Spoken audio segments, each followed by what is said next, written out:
Hi, everybody. Welcome to the MI Conversation Series.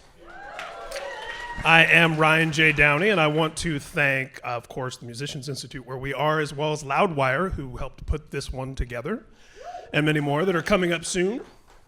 There's no need for a long intro, because I'm sure you guys are familiar with the genre-smashing, trailblazing work of today's guest. So without any further ado, Mr. Jonathan Davis.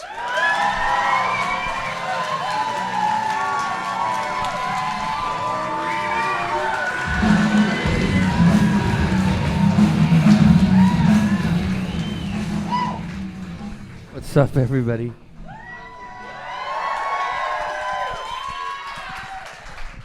So, how are we? How's things? I'm good, man. I'm really good. Just hanging out.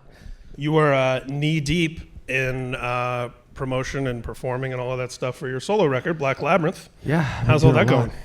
It's been an amazing experience. I waited over a decade to get the project out. I had it done a long time ago, I think it was done in 2008. And I had to be very patient. And finally, I had the time to put it out and do it right the way we wanted to do it, and it's been very successful. What would you say were the biggest obstacles between 2008 and 2018? I mean, there's a couple things. There's managers, there's labels, there's all kinds of things involved.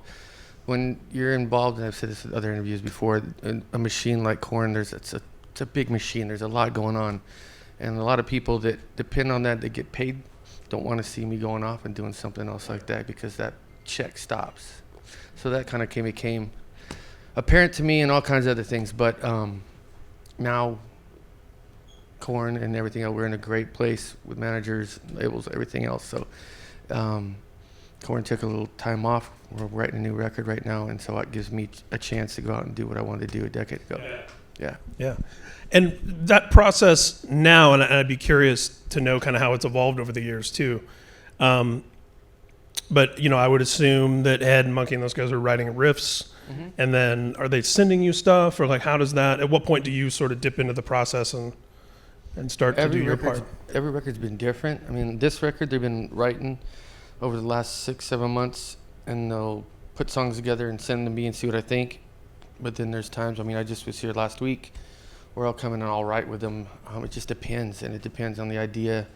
I think we have roughly like 7 or 8 amazing ideas that are recorded, and they're going back to Nashville because they're recording the record with Nick again.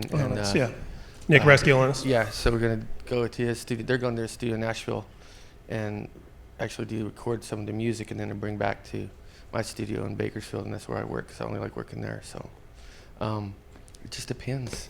Yeah. I think Nick is a great producer for Korn because he's known for analog and performance-based kind of stuff, but not so extreme that it's like a Ross Robinson. It's kind of, he's got sort of that balance where I think with whatever spice you bring into the studio in Bakersfield.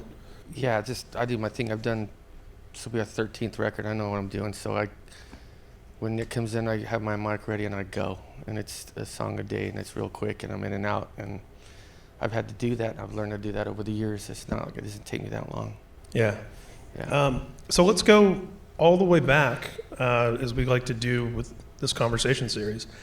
What was some of your early entry points to music and your early discovery? What were the first things that turned you on?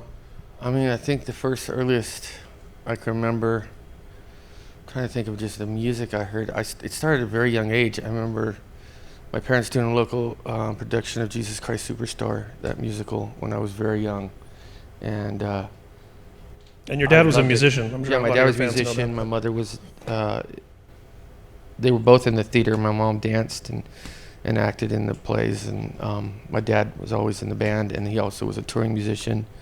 So I was always surrounded by music. And the earliest one was just the theater that really got me into music at a young age. I remember for Christmas I got a drum set. I was 3 or 4 years old. And right then that's when I was hooked, and I started playing. And around 5 or 6 years old, I was gigging with my dad. They'd let me, because he played bars locally in town, so they'd let me come in, and I got to play a couple songs with him at that age, and play drums with him, and just do fun stuff like that. So, and not too soon after that, he came off the road to be with me and my sister, and then he, not so long, it's a couple years after that, he bought a music store, and that's where I really got into music, and I was really privileged to grow up in a music store, and there was a music school next door, and so I was around music all the time, and I had just 8 teachers there that at any time in between students, I would just grab an instrument and go, show me something real quick. Wow. So I grew up around it a lot. Yeah. And you know, as a parent yourself, getting a drum set for a 3 or 4 year old is pretty bold. Yeah, right. Pretty brave. It is. I think that when you think about the association of different music in different regions, you know, when you think about like East Coast hip hop or, you know, Sun Records and that sort of thing, obviously Bakersfield, it's like Korn, you know, Streets of Bakersfield, Buck Owens, and the fact that that there's the Buck Owens connection to Korn, I think is pretty amazing. So your dad, my dad played with him yet? Had played with him. He rented his studio from him for 25 years until I got it. The family, my grandfather and him, I mean, Buck was at my grandfather's funeral. There was the Davis family and the Owens family go way back, and it goes back to when Bakersfield is a town, but it goes back further than that, like in the 40s, 30s, 40s, when the Dust Bowl happened in the Midwest. All that little area, Arkansas and Texas, Oklahoma, all those people moved west to Bakersfield because there was jobs, and that everybody is a transplant somewhere from there. And at that time, my family became friends with the Owenses early on, and we've done things together ever since. So I was lucky enough to get one of the last Buck guitars before he passed. His son presented it to me at the Crystal Palace. Yeah. And I don't know, I really have a lot of respect for that guy, because he did a lot of music, but he did a lot of great stuff for Bakersfield and businesses and country in general. I mean, I grew up on hee-haw. Subliminally, I didn't even realize that like there was skits in hee-haw, and the radio station was KORN, and it just hit me later. I was like, what the hell? It's like some crazy Matrix style shit, I'm telling you. It's a simulation. It's definitely, we're in a simulation, I'm convinced of it, but that's another story. But stuff like that it's just crazy. It's just those early memories. I got a real attachment to that place I'm in now. Yeah. I grew up in Indiana, which is known for Korn, and also grew up watching Hee Haw. And they actually had, I was at the Country Music Hall of Fame a few years ago, and they actually had a bunch of the set that they had like set back up in there. Yeah. And there's like all the corn stalks. I saw that. When I went through there, yeah. They actually had a Bakersfield exhibit, the Bakersfield Sound exhibit there, yeah.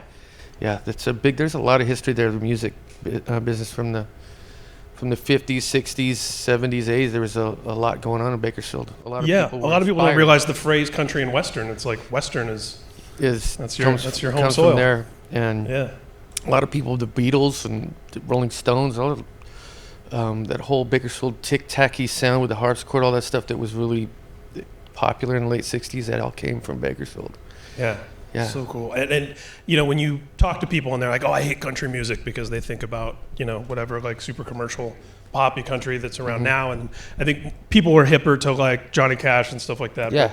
But yeah, Buck Owens is always somebody that I recommend, where it's like, no, like you want to hear like real country, like it's like real country. You'll like this. There's no more real country really anymore right now. It's more hybrid pop.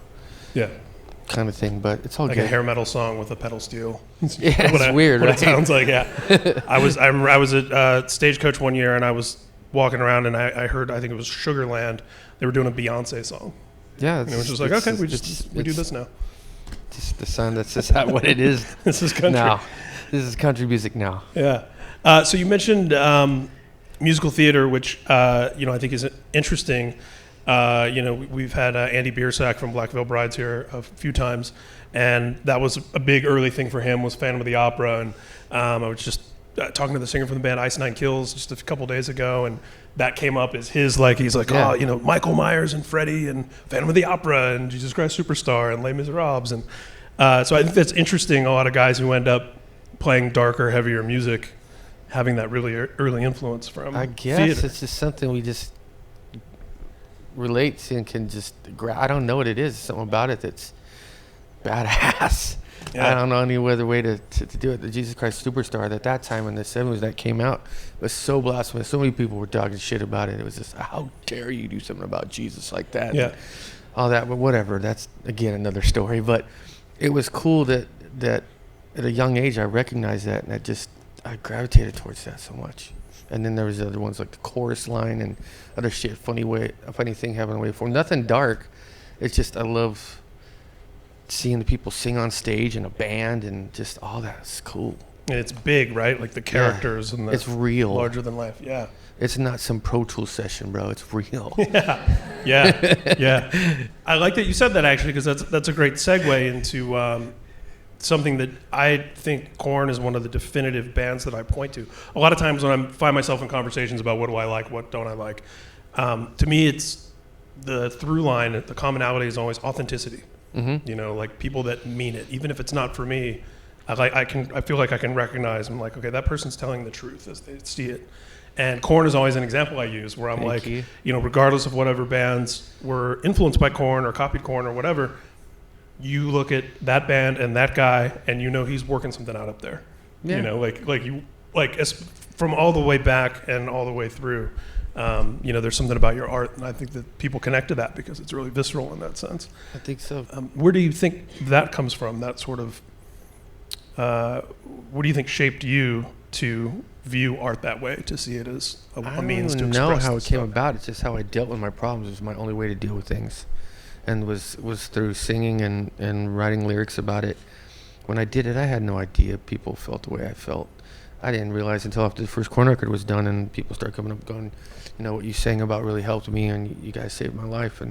But before that, I thought I was the only one in the world who was going through that. Nobody really talked about it. That time was some taboo shit to talk about, I'm depressed. Yeah. Especially in Bakersfield. In Bakersfield. And up, boy, what the fuck are you talking about? Yeah. Macho country and macho heavy metal. And especially in metal, it's all about being a tough, badass dude. I'm a merry, sissy, faggoty man. Straight up. There's nothing tough about me. And that's why I always got picked on and stuff like that. But it's not about sexuality. It's about being sensitive. And I wasn't ashamed to say that I'm sensitive.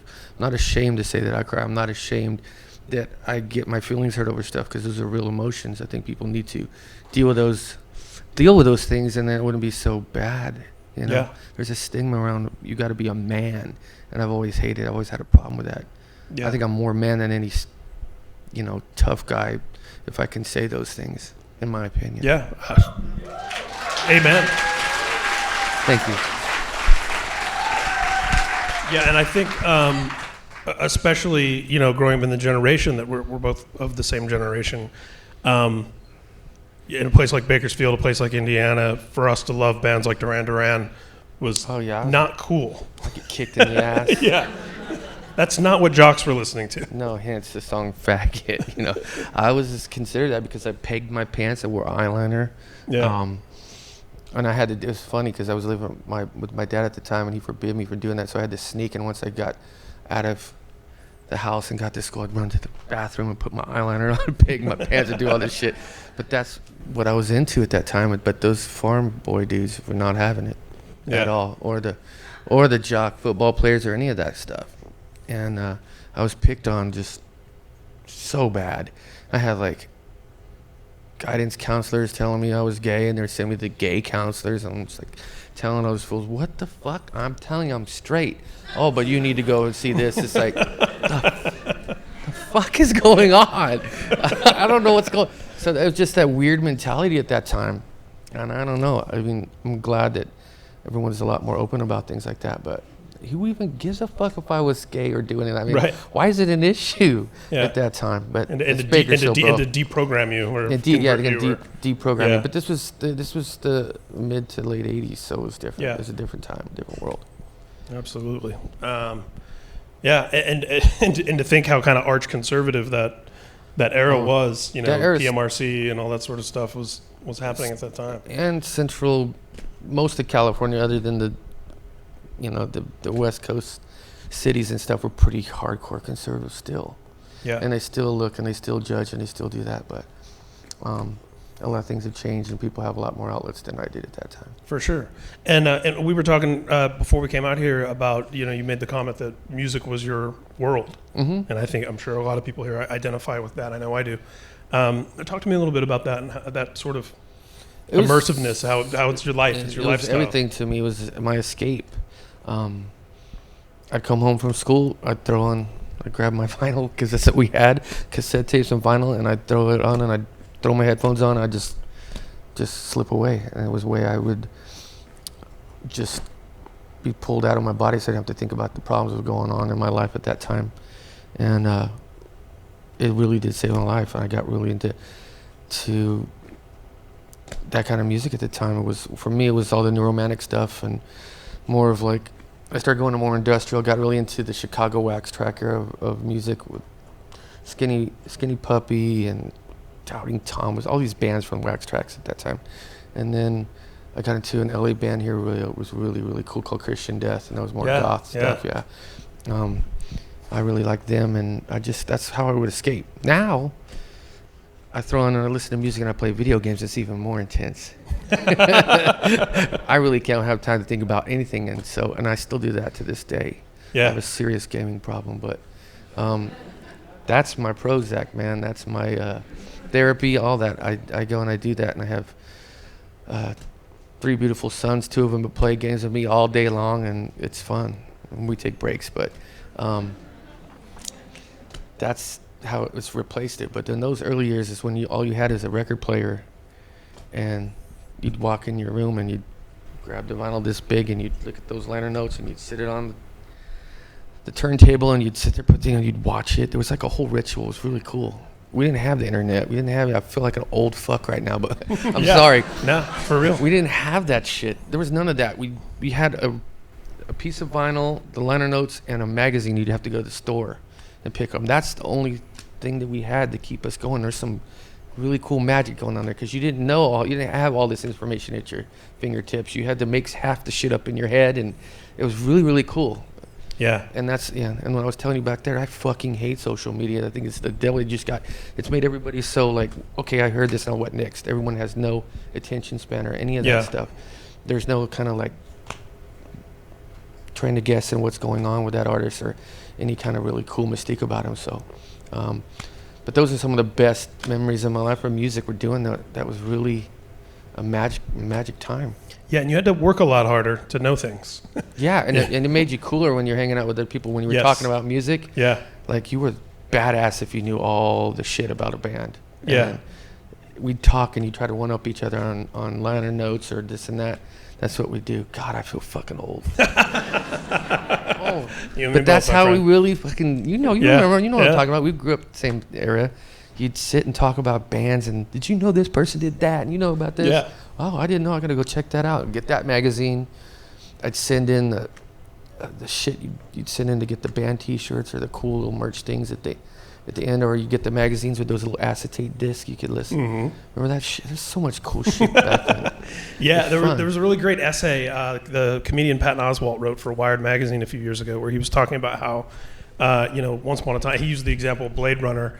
If you were a Blade Runner fan, it was like you and 5 other nerds at your high school, and you sat at coffee shops till 2 a.m, drinking nothing but coffee, not buying anything, talking about Blade Runner and exchanging info, whatever. Now you can literally just not even see the movie, read the Wikipedia entry on the movie, watch a couple clips on YouTube, and be like, all right, I know everything about Blade Runner. I'm gonna move on to the next thing.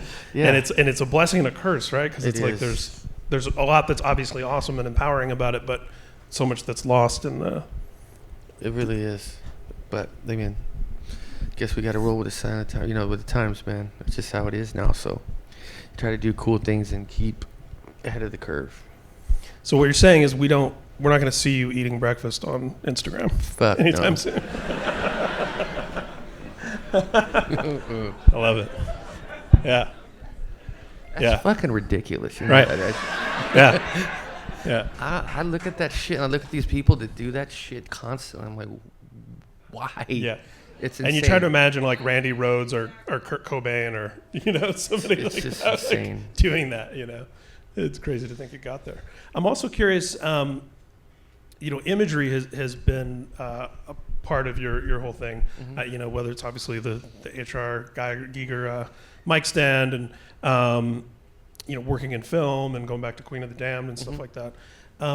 What were some of those influences for you early on? Obviously, the Broadway theater and that sort of stuff plays into that. But what were some of the films and the visual side? I was really into like horror films.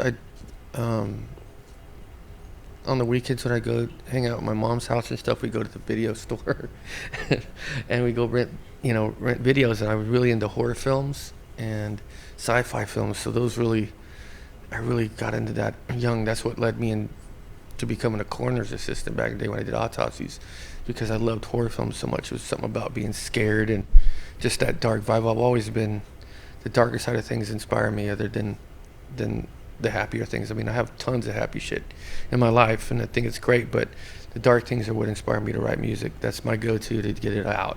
So I think my early influences are all horror films and sci-fi movies. Like my favorite movie of all time is Dune.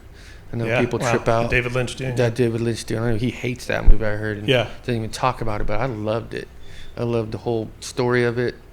I loved the set design. I wish that Aronofsky?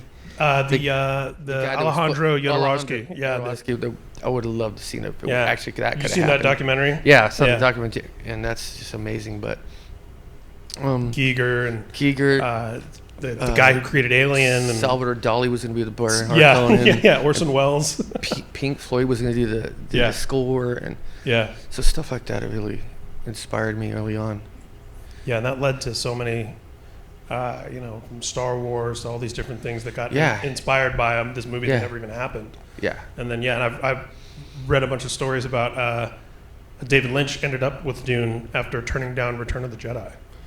It's like he had a lunch with George Lucas about, and there's some part of Lucas pulled up in a Ferrari or some like gaudy, and Lynch immediately, when he tells the story, when he saw Lucas pull up in the car, he's like, no, I'm not doing whatever this is. Whatever. He turned down directing Return of the Jedi. Can you imagine? He can do whatever the fuck he wants. He's David Lynch. He's badass.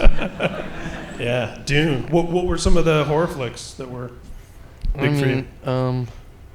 They're old cheesy 80 ones, like obviously Friday the 13th or the Halloweens or what's this one crazy Italian film, Suspiria. The fucking Exorcist scared the shit out of me. It still does. That's the scariest movie, hands down. That fucking movie freaks me still out to this day. What else was some good ones? All the 80s cheesy horror films. Return of the Living Dead 2. Was another I like one. that there were punks in that. One of my favorite ones is Texas Chainsaw Massacre 2. Oh, 2. Yeah. 2. Yeah. Not the first one. That shit was okay, but 2 is amazing. 2 doesn't get enough love in these kind of conversations. There's so many good ass just lines in that. I love the lick my plate, you dog dick, and all that kind of cool stuff. Yeah. It's really good. Yeah. Yeah. So do you think, you mentioned that, how that ties into, and obviously all of us who are your fans, we know about, working at the coroner's office and everything. But do you think that ties in then to the horror thing in the sense that, like, what maybe being in there and hands-on, it's less scary? I just like dark shit. I just like dark shit, period. And that is the darkest you can go. Yeah. I'm fucking chopping up human beings. You can't get any darker than that in my book. And that was a really crazy time in my life. I mean, it fucked me up for a long time after that, but I didn't know it. But later it would have fucked me up. I shouldn't have been seeing shit at 17 years old that I saw. But but I did it, and I was really into it for a while. And I was into it so much, I went to mortuary college in San Francisco, and I became an embalmer, and I was doing that. And thank fucking God I got into Korn, man. This is some fucking depressing shit.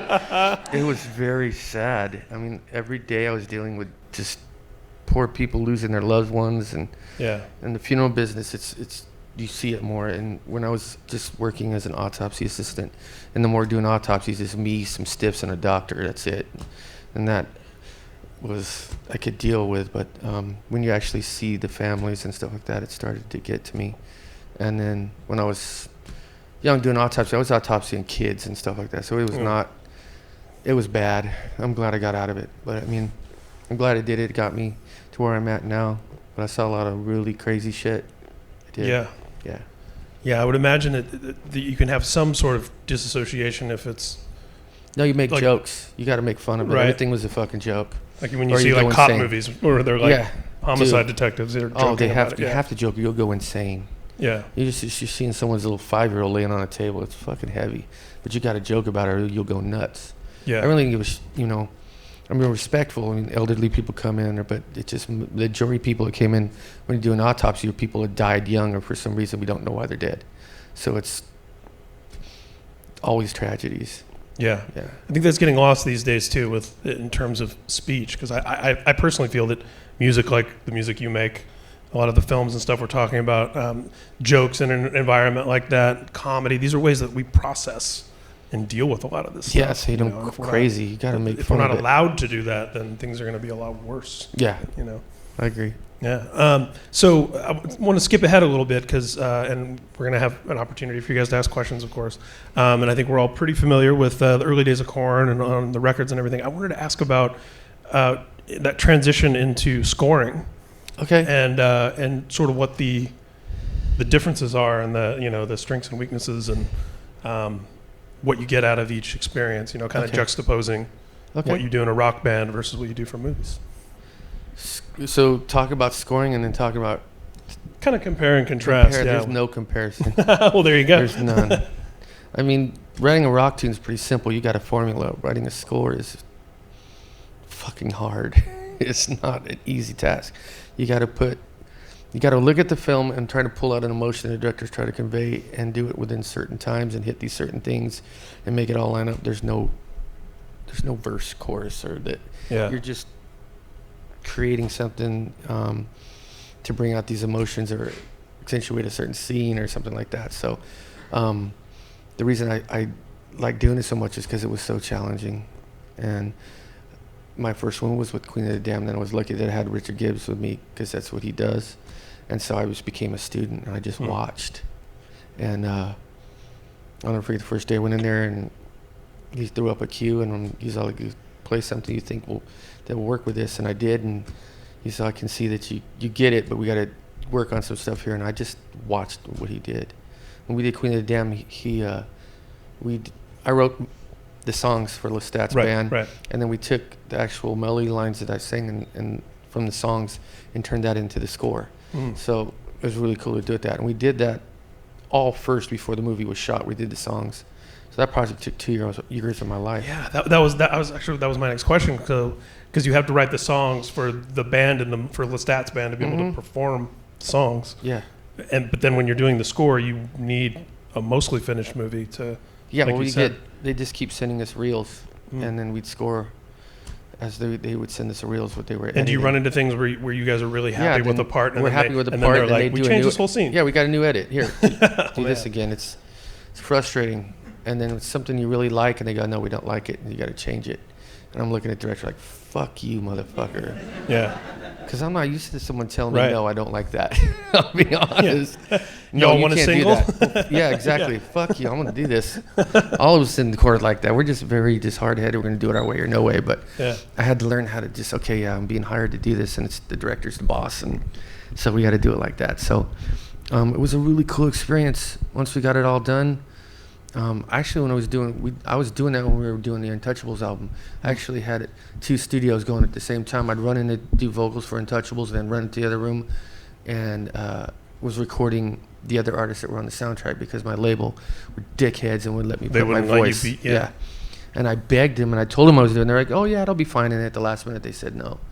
So I got to at least work with all my buddies that were on Warner Brothers at that time, and Yeah. so I was. Wayne Static, rest producing- in peace. He was Yeah. one of them, yeah. A lot of people are gone from that movie, man. And I got to do that, so I'd go and work with them, and then run in to do vocals for Wow. Untouchables, and then run back. It was the same studio. It was crazy. Yeah. Crazy schedules. Just mainlining caffeine. Pretty much. Yeah, and correct me if I'm wrong, but I don't know what the statute of limitations are, but you did sneak in some vocals in the theatrical version. No, they let me keep it.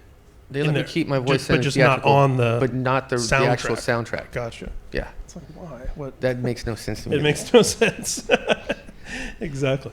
So then kind of bringing that forward to, I'm curious about the songwriting process for Black Labyrinth and how that compares to That I Korn just did and on the Korn. road. Ever since when I got sober in '98, I needed something to replace partying. And I just threw myself into music because that was my savior. It's always been my savior.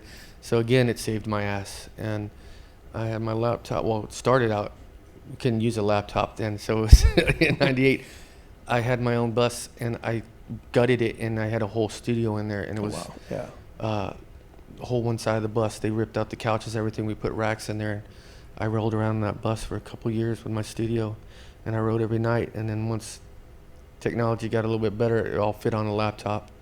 And then I'd set up a studio in just the front lounge, and I always have it everywhere I go.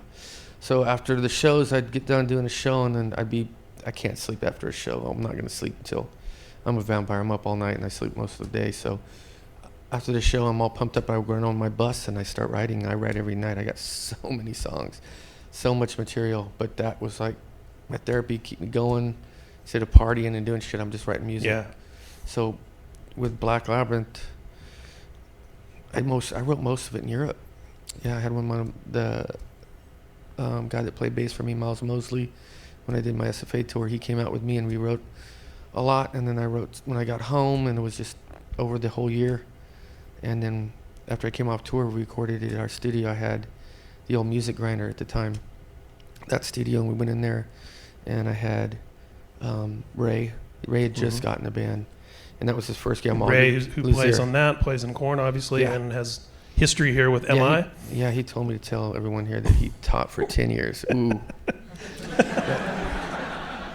I'm just playing. But, Ray's an amazing drummer. But that was his first thing to do when he joined the band. So I'm all, will you do this for me? He's all, of course. He's done a gajillion records.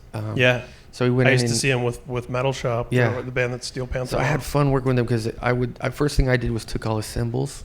He's like, what the fuck are you doing? I'm like, I hate cymbals. What do you mean? He didn't get it, but then I took all these stacked cymbals, kind of like the Terry Bozzio does. I stacked all the cymbals so they're just all attack and there's no wash. And he was like trying to figure all this kind of stuff out. And we had a blast. We did all the drums, and we had a couple sessions when I had the old SFA band together, and we wrote in there. Nothing came of it, but I got that all done, and then we moved the whole project to my house. When I lived in Malibu, I had a little guest house, and we moved it into there. And at the time, I had 2 kids in diapers, so I would be taking care of them all day. And at night, when they'd finally go to bed, it was time for me to work, and so I'd go sneak out to the guest house.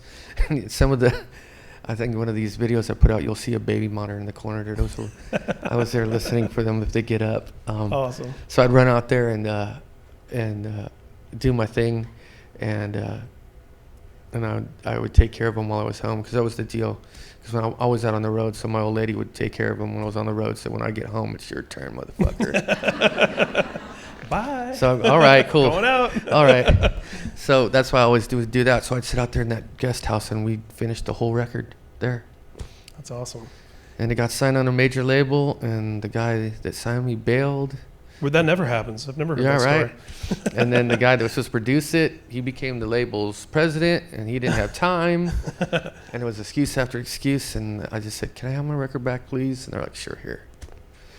And then it just sat in my computer for 10 years. Wow. I mean, and what the level of anxiousness, I mean, I would imagine it ebbed and flowed, but sitting there on your computer, like, wanting to. It was very frustrating. After the years passed, it never sounded old to me. Yeah. And never, I think just that I did that hybrid using more world instruments and making it was a direct, I don't know, it was like I wanted to do this because I just got a taste of doing solo stuff with the Queen of the Dam. And I wanted to just go explore that more. So yeah, it's my vampire band. It's that kind of project, I guess. Yeah, the vampire band from the vampire movie with your vampire hours and in your coffin bus. Yep, I do have a coffin bus. And I sleep in a room with no windows. It's constantly dark. Yeah, whatever. I like being a rock star. Fuck yeah.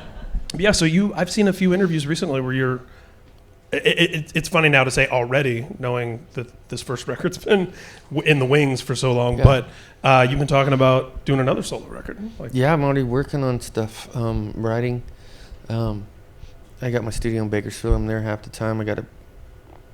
I stay the night there a lot, and then I go back and forth from my house. I got my kids there, always there, my inspiration, and I'm always just writing music there. So I've got so much material, man. I'm just gonna so many different kinds of projects. I want to do different genres too. It's just not just like the stuff I did on this record. I got pop stuff. I've got country stuff. I've got all kinds of music, and I just like writing music.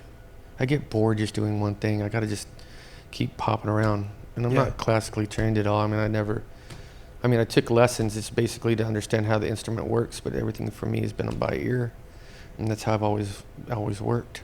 So I do have a lot of stuff that I want to do. Yeah, that's great. I mean, and I've found that in, interviewing artists, people like yourself who have this boundless creativity and constantly need to be busy, the more of that stuff that you do kind of extracurricular, kind of the more purity goes back into the main project, right? Like I would imagine when you're able to do all these other things, then Korn can be a little more. Yeah, I'm learning with all my solo stuff. This is me going out learning and failing and learning and failing, but when it comes to Korn, then I pull out. That's the real shit. It's when I'm doing the Korn stuff. So it really does help. Or when I'm working with the guys and they're doing and writing their stuff, we're all coming and write with them. It totally changes the whole dynamic when I go in there with them, and it's just a new look on something or new kinds of riffs because I play guitar with them and play something that they wouldn't usually play, and then I'm like, you guys play it the way you play it, and then it becomes a Korn riff. That's how it works. It's fun. I'm so lucky to be in a band where the guys are open to that. Yeah, and they have stuff they're doing too. And, we all support each other. Yeah. Definitely, we do. What would you say were some of your objectives in putting together a live presentation of what Jonathan Davis solo looks like versus a Korn show versus the DJ stuff? What were some things that you wanted to kind of change up or try? Or for my solo band, it was all about how badass of musicians they were. They couldn't be hacks. I wanted to be, some of you have seen my shows, I'll call out different genres of music. We do this new thing, and I'll just throw out something, and they have to be able to play it just like that. That's the kind of level of musicianship I like and I respect. Yeah.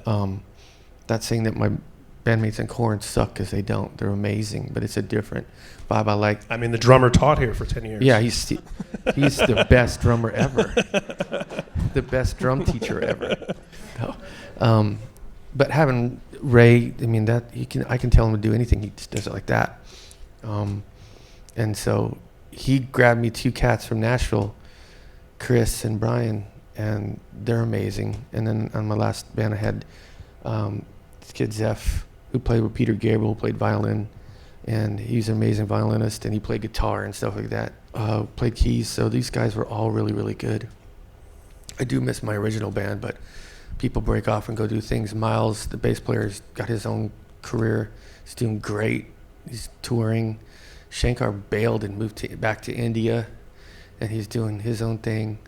And so I would like to be able to tour them again, but I think it's going to be something that's always evolving, and I'm going to have different players always, and bring something new. Yeah, that's awesome. I love that idea too of calling out the different genres and things like that, because that to me harkens back to like a Buck Owens and like that old country style where you'd have this amazing band and then the singer just kind of sometimes they're already playing when the singer moseys out. Yeah, they call that a review. Right. Yeah. You got the band, and then you had each back. They did that in the 50s and 60s. Yeah. You'd go to a show and it was one band, and each singer would come out. Yeah. And then they would back the band. And Chuck Berry was doing that as recently as, I saw Chuck Berry in 2008 or 9 or something like that. And yeah, he used one of the other bands on the festival. Yeah. And was just like, learn all my shit. Like, it's not like he sent a set list. Well, that's how the fuck you had to roll back then. You had to be badass. You couldn't half-ass nothing. You had to know your shit. This is a big time, kids. This is like, you're getting paid to do this. This is no weekend warrior shit. This is like, you got to know. So they'd have charts. Like my first band, all the music, they didn't even have to listen. They'd read it right off the sheet music and shit like that. So it was amazing. So amazing. So guys, we've got a couple of microphones set up. If you want to just kind of line up, and we'll start taking questions. Hi. What will you say is the main difference in the creative process and songwriting as a solo artist and as opposed to in Korn? Like, if you have to pick one thing that you prefer in your solo project. It's real weird. Like when I'm writing for my solo project or Korn, it's the only thing that's different is for Korn, I grab a 7-string guitar. And for me, I grab a 6-string guitar. I wish I had something cooler to say, but that's really all it is. Though. I mean, Korn is the defining 7-string band. So yeah, so that's pretty awesome. I've done stuff on 6-string that songs that turned into Korn songs that we transpose them down into A and it works. But it's cool when I get my demos and I'll do something that I've written. I take it to Korn. It always changes, but it changes. And it makes it a Korn song, and to hear it transposed down and to hear it, because those guys play completely different than I play. I'm more of a swing. I don't know how to call it, some more swingy, rhythmic swag kind of thing, and those guys are more just on the beat. So it changes, and that's what the difference between Korn and what I do. So, but the end result always comes out. I'm really stoked to have those guys play on my shit. If they think it's good enough to play, it's like, thanks guys, that's right. Awesome. Thank you. You're Thank welcome. you. We'll go this way. Chelsea Harlan. I go by Salem Rose. Hi. Hey. My question was, well, me as a songwriter and musician and audio engineer, I always find that we write based on our emotions or how that we feel at the moment, what's going on around us, and all of that kind of goes into influencing the songwriting process. But how do you write a song and look back on it 10 or 15 years later and still feel the same way and still want to get up on stage and be able to perform it with the same emotion, the same dedication to it that you had when you first wrote it? Well, usually the shit I write about is some shit that really bugging me. And I mean, it's hard. Sometimes I'm not feeling it, but most of the night it's not me up there. It's doing it. I'm looking at all those faces, all those kids out there that feel that emotion, and they can see me doing it and seeing the end result that you can get through whatever bullshit in your life. And that's what fuels me to keep doing that. That's that thing. I don't know how to explain it, but when you're up there performing and you see that and you see someone crying because they relate to a song so much, I'm going to give 120% no matter what. You know what I mean? So it's those things. They're special. It's a magic. It's a connection between the crowd and myself or what I'm writing that makes me want to do that. I'm going to be honest. If I go out and the crowd sucks, I'm going to suck. I'm going to just give you back what you're giving me because it doesn't really push me. So I guess that's how it works, at least for me. Hi, John. Hi. My name's Galen, and I'm a vocal student here. And I was wondering, because I've seen you guys live a bunch of times, and amazing every single time. Thank you. With the style of music that you're doing and how raw the vocals are and stuff, what are some tips, to keep vocal health and so that you don't burn yourself out, especially when you're doing as much tours as you guys do? I warm up 25 minutes before a show, and I come off, I warm down another 20 minutes, man. It's all about warming up, warming down, and just take care of your instrument. It's your whole body. So, like I said, I got sober in 98. It's this year 20 years. Nice. That's a big thing. It's a huge thing. And I don't know, my doctor told me, it's like, look at your voice. Your voice is like, that's your instrument. It's like, would you take a violin and pour fucking alcohol and blow smoke in it and do all that kind of shit? And I did that for a while. But you got to take care. Unlike your other bandmates that can pick up a fucking guitar and play it, you don't have that luxury, so you got to take care of yourself, man. Thanks so much for coming, man. Oh, you got it, brother. And do you have like a routine or like a program that you follow for I've been the using the warm-ups? same fucking warm-up tape for 15 years. So sick of it. I want a new one. But it's good. And every once in a while I'll call up. You go to Ron Anderson. He took care of me. Sure. So Ron, I'll hit him up. And then sometimes I'll just, for the fuck of it, do it live. We do it on FaceTime, a lesson before a show or something like that, just to switch things up. But I took him on the road with me for a whole year. His students were pissed. And we went out and did a whole world tour together. So I learned a lot from him. That's awesome. I always used to think that shit was horrible. I don't need a fucking vocal coach. What are you talking about? Yeah. I thought it was a big, tough. No. It really did. It changed the way I sang, my voice, everything about it just got way better. Awesome. My name is Christian. Good to meet Christian. you both, by the way. Personal tour question. Yeah. What is your personal funniest tour memory you can share with us? That's hard, man. The favorite personal funny touring. It's all a blur, man. I have horrible memory problems. I'm trying to think of any kind of funny. I don't got one right now. I think the funniest thing is when we go over to get, back in the early days when we used to get fucked over by promoters and stuff like that, our favorite thing to do was to dump the bus toilet on the front door of the venue. That's pretty fucking funny. Checks out. All right. Awesome.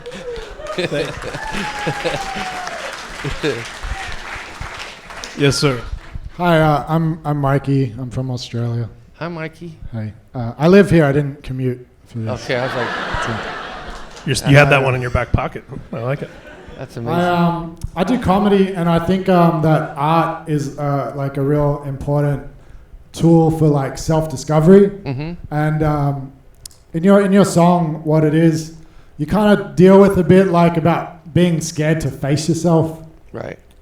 Other than like pouring into your art, which you do a lot, have you like fucked with ayahuasca and stuff like that? Or I know you stay away from drugs, Yeah. maybe because of but do you mess with any meditation or psychedelics or? Not really. Okay. Ayahuasca's, I've talked to people who've done it and it's worked miracles. I'm not at that point where I need that yet. It's with age comes wisdom, and I've learned how to deal with my problems the way I deal with them, and I haven't had to do that. I haven't been on psych meds in 5 years. I finally got to get off all that stuff and just accept.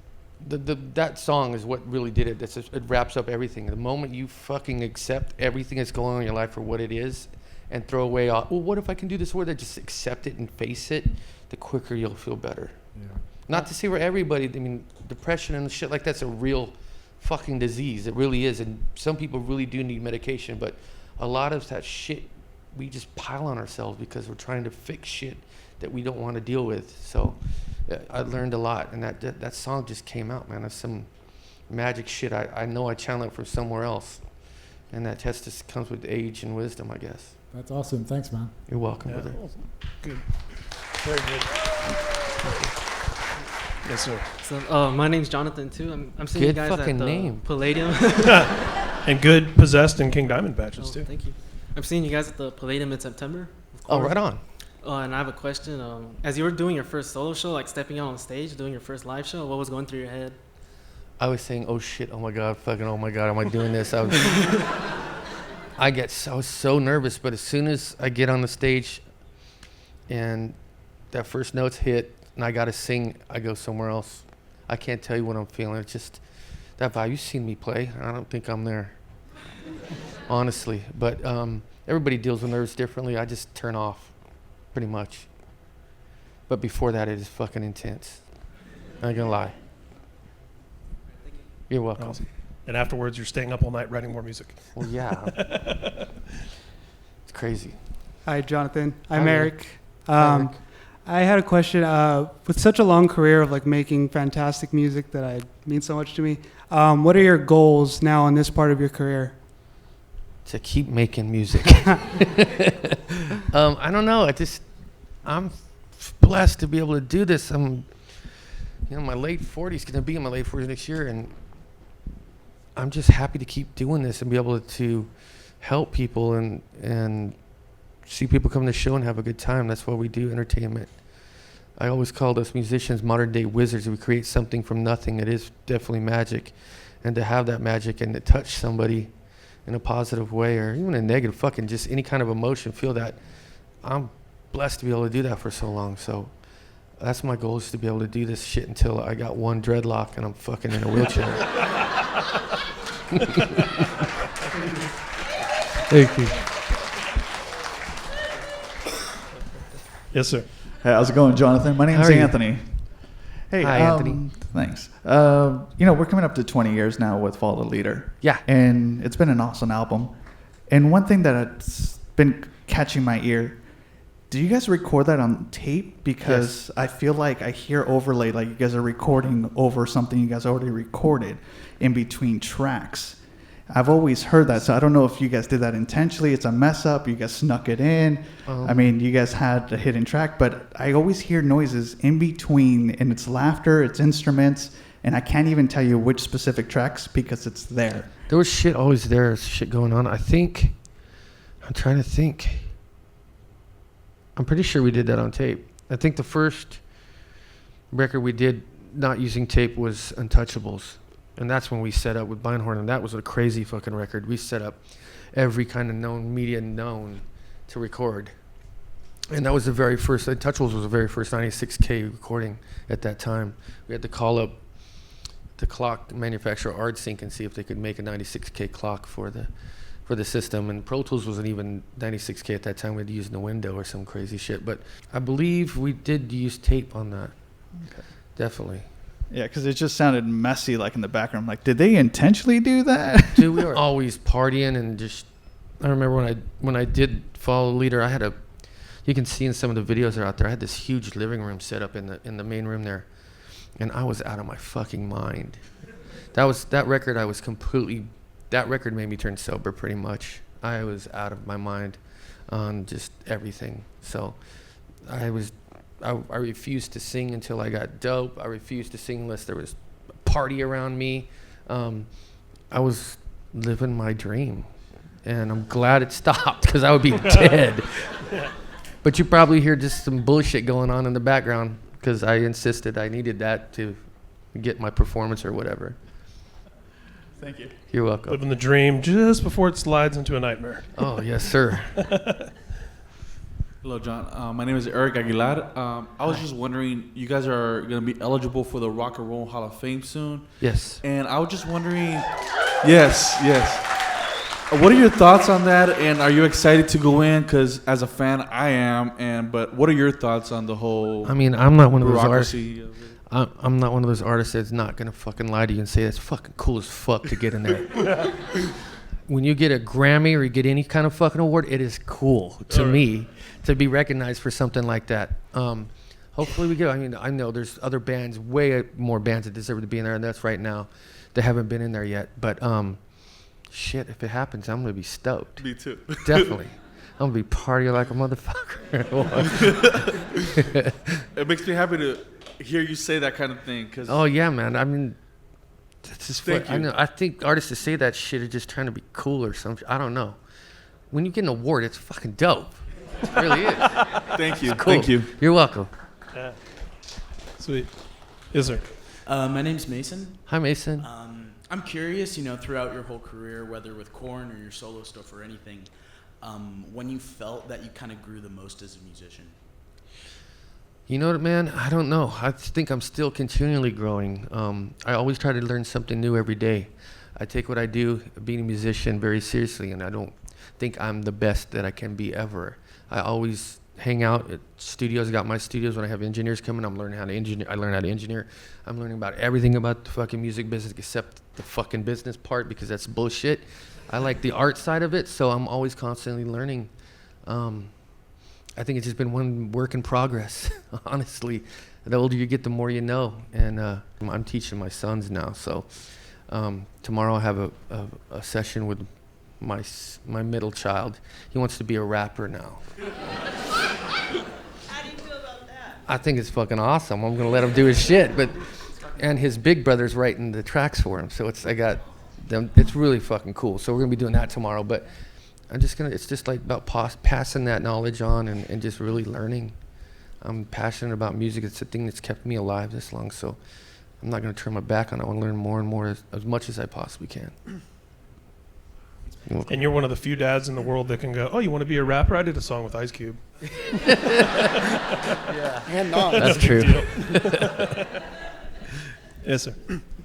Hi, Jonathan. I'm Robert. Hi, Robert. I have a question about collaborations with other musicians. Okay. I double checked it while you're being interviewed.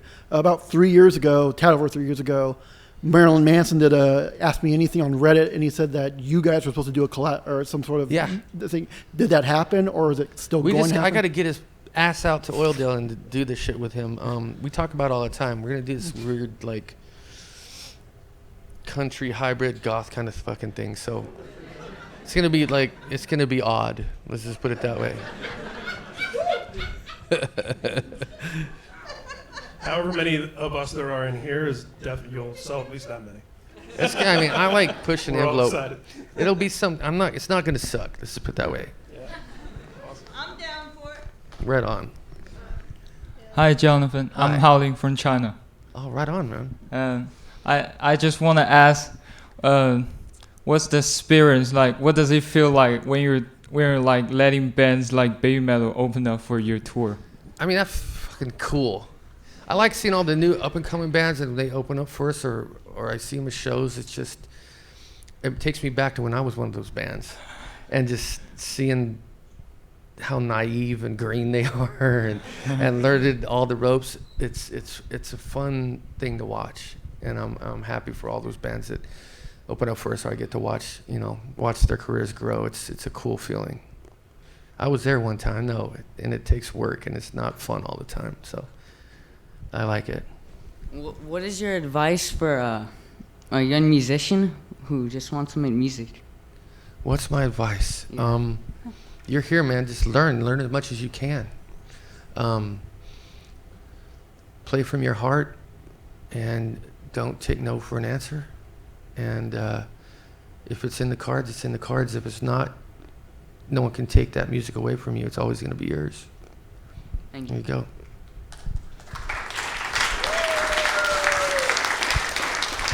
Hi, I'm Marco, and I was wondering, what's your favorite Korn album that you've ever made, and why?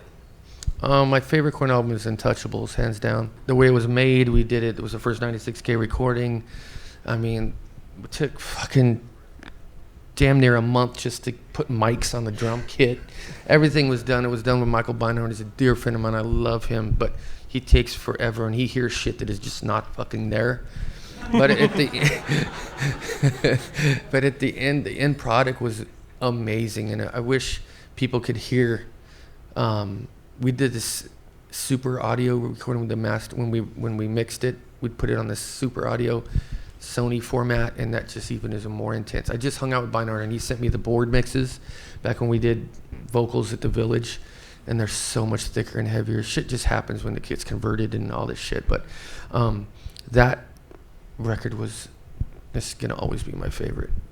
Check it out. I call it the Heavy Metal Asia. That Steely Dan Asia. Yeah. That record is the Heavy Metal Asia, just sonically.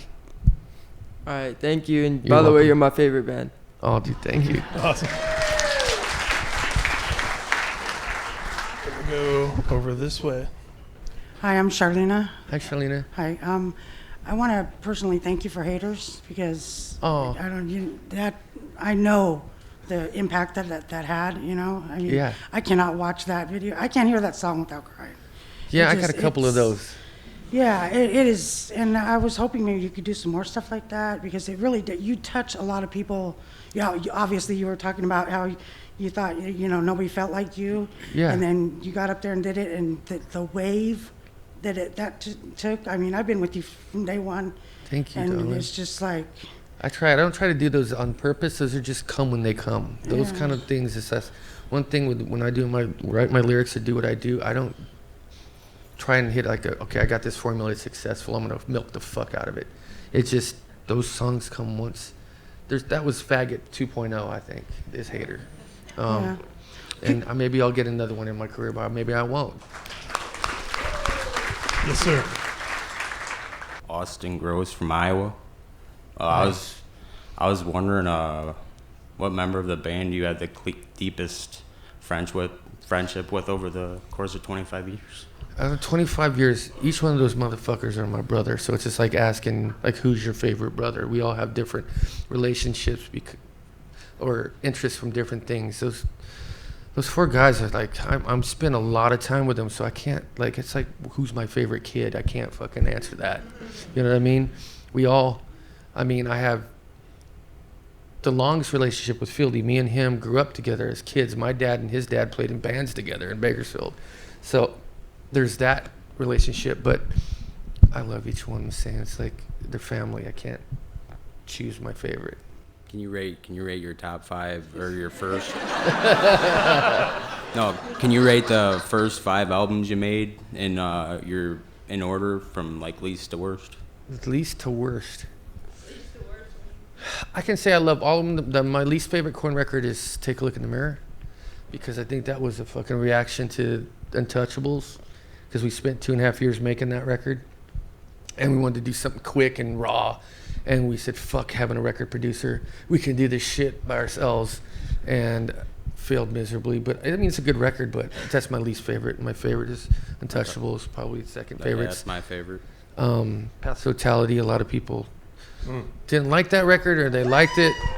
It's one of those, it's either you love or hate that one, but it was the fact that we had the balls to do something like that made me really like that record. And then the rest of them, they're all fucking good. Fuck it.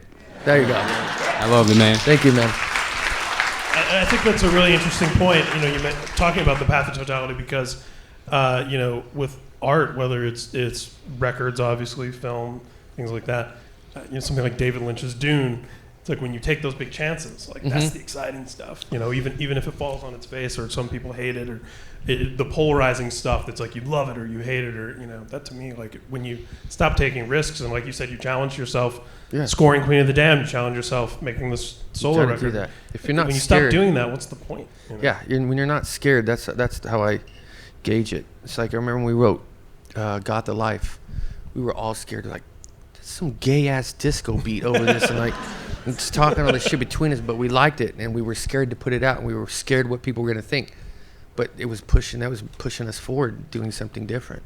Yeah. So absolutely, you got to do that in your music. You got to always push those boundaries and be scared. It goes back to that authenticity, you know, and if that's authentically what you want to make at that time, that's what you should make, not what you think people want to hear. Yeah. You know, love it. Yes. Hello, Jonathan. I love you. I'm Ziva, the librarian from Los Angeles. Right on. So my question's random. Do you ever plan on writing a book? I've read Fieldy's books and Brian's books, and if you ever plan to write a book, please come to my library. I have a book in the works. I do. Los Angeles Public Library. I'll bring you a copy.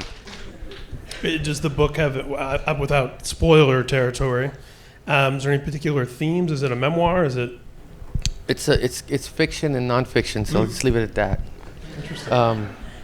It's just an interesting way. Of course, I have to push the boundary and be different. Exactly. It's not your normal fucking autobiography. Let's just keep it at that. Killer. It'll be interesting to read for everybody. Awesome. Yes, sir. Hello, my name is Edgar Bejarano. Love you, man. Music's awesome, man. You know, I got a question. Are you gonna bring the bagpipes to your solo album? That's a great and what's the story between the bagpipes? I don't know if I'll use them in my solo thing. I mean, I got the band again, and Nick's like, dude, this record, you have to use the bagpipes. I mean, I like it, but I don't like want to milk the motherfuckers to death. Yeah. I don't want to do it every record and that becomes some like cheesy shit. I've only used them on 3 or 4 songs in Korn's history. It depends if the song, if I'm feeling it's a spot that I could use it, yeah. But then there's other instruments that I play. I play like Native American flute. I can play the fuck out of that thing. And I've used it on some of my solo stuff. And different kind of wind instruments like glass flutes and shit like that, pan pipes. And I grew up in a music store. I got all kinds of shit in my arsenal. But the bagpipe thing, that came from my grandmother, of Scottish descent. I remember my earliest memories of her and me being a small child, her playing records of pipe bands. And the thing that made, making me such a fucking nerd right now, the real reason I wanted to play bagpipes was at the end of Star Trek when Spock died. Yeah. Wrath of Khan. You know what I'm talking about? Yeah. And the motherfucker played Amazing Grace right then and there. I'm like, I fucking want to play and bagpipes. That shit is Kirstie so Alley dope. tears up. Yes. Everybody's teared up, and it's the bagpipes and that. I'm like, I gotta play bagpipes, and I was going to a high school, I had a pipe band, so there you go. I know it's some nerdy fucked up shit, but it's true. So awesome. Thank you. Thank You're you. welcome. Yeah. You know, it's interesting too, the music store and all the different instruments that you'd be immersed in there. And we were talking earlier about, you know, the new romantic stuff. Mm-hmm. A lot of those bands had so much instrumentation. You kind of don't even realize, you know, like Aha, one of their big singles had like pan flute. Yeah. You know, and it's just like, that was just like a thing. There was all kinds of cool shit in the 80s. They used everything. The way it sound, recorded, all of it was just fucking badass. Yeah. I actually bought my console from Swanyard Studio in London, and a lot of those big 80s hits were cut on my desk.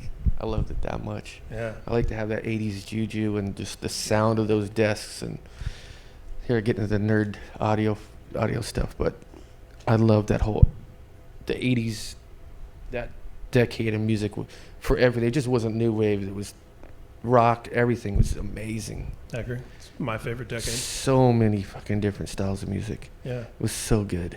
And a lot of people that were, you know, I mean, Duran Duran I know comes up a lot, but I think there's an interesting parallel there too, because at one point in the mid 80s we had Power Station and Arcadia, which were like these two, almost like you cut Duran Duran in half, and here's the more like rock, and here's the more Arcadia was dope. I love the Election Day. That was a dope ass tune. Yeah. And Arcadia Record's one of my favorite records of all really time. good. And then David there's Gilmour and Sting on there. And all of them. Yeah. There's another band that I really got into was called Zig Zig Sputnik. Yeah. If you remember them, man. Yes. One of the guys that used to play with Billy Idol way back, with like Generation X X. guy. Yeah. Yeah. They had commercials in between their songs. That's what was badass about it. It's like the commercials. You put the record on, and in between each song was a commercial. Yeah, the band's thing was that they were from the future, and so their record was from the future, and it was like, oh, in the future, and here we are in the future, and yes, there's commercials in songs. Yes, definitely. Like people like talking about their like way ahead of its or time. whatever their like product placement. Commercials. Oh right, yeah, exactly. In between every song. Yeah, Zig Zig Sputnik. Go watch that on YouTube. My name is Tina. Nice to meet you. Nice to meet you. Yes. First of all, thank you very much for everything you did, and it's really great. I really love it. Awesome. And I was wondering the lyrics. Your poem is really deep, and I believe everybody. That's why it's so in it. And the past, I saw that sometime you had so much issue, and now I'm really happy to see you have a great happy life. Yeah. How about nowadays? How would you make those deep, touchy lyric? Because us as humans, we're always gonna go through bullshit. For every good thing that happens to us, equal bad shit's gonna happen. I just choose to pick those bad things in life. Those things inspire me to scream. I mean, I'm not gonna scream, I'm fucking happy. That's not gonna fucking happen. It's not gonna happen. So it's I just choose those things that really get me to that point to let that shit out. That's what inspires me to write those kind of lyrics. That shit ain't ever gonna go away. It just doesn't. I'm sorry. It's just how you deal with it. You learn how to deal with it. Yes. Thank you very much, JD. You're welcome, babe. Thank you. All right, everybody. Is this a question? My name is Bria Beatrice. I'm from South Central California. Right on. So my question, I have like two quick questions, but my main question is, like, some people listen to your music and they're inspired to like play it. Like, oh, I love this song. I want to play Freak on the Leash. I hear the music and I'm inspired to like design it. Like, I'm one of the lighting directors at the Whiskey A Go-Go. Oh, right on. So like my whole thing in the future, hopefully, like I'm 25 now, so hopefully before you guys retire, I will like work my way up and I'll do lights for you one day. Definitely. But how involved are you guys with like, lighting? I know before production. Yeah, like I know before Korn goes on stage, you guys play like Rick James, which I appreciate. No one else appreciates it, but I love it. That's my thing. We play Rick James, the Meters, the Isaac, because I'm all in the old late 60s, early 70s funk music. Those bands were real, and there's no one that can play like those motherfuckers. There's never going to be another Rick James. There's never going to be another Prince. There's never going to be any of those type of artists. That's why I really am inspired by them. And the way they made their records, there's, like, again, no Pro Tools. You had to be badass. You had to know what you're doing. But as in production, we do get involved in it sometimes. Sometimes LDs and set designers bring stuff to us. But lately, it's just been pretty much the last couple shows. LD had an idea. They listen to our music, and then they present something to us. We look at stage plots and say we're going to do this and this, and we'll have video here. We'll do this there. We get involved that way. But I mean, the last run when we did, like, I think it was summer run when we had all the lights on the floor. That was us. That was like, let's do that shit from like Saturday Night Fever, like the disco floor, and just something that's completely different and not metal, because that's what we've always fought, that image. And so we do get involved with sometimes, and sometimes it's up to the LD. But it's good that our music inspires you to paint with lights and stuff. It's dope. And my next quick question, like someone asked earlier about like taking care of yourself. So, like, whenever I go to a Korn concert, the next day I have horrible whiplash. I get my hair done. Yeah, I feel you. I get it done, like, differently. So, because, if you headbang with cornrows, your hair doesn't move. It's lame. So I'll get it done, twist it up. And that's like 5 pounds of hair. I remember I saw you guys with Rob Zombie and Irvine, and I headbanged so hard I gave myself whiplash for 2 weeks. So what do you do to keep up your neck? Because I know you're up there whipping it on stage. Yeah, and when it comes to the big four of thrash, 3 out of 4 big four singers have had neck surgery. Yeah. I'm lucky. I haven't had to do that. My shit hurts still.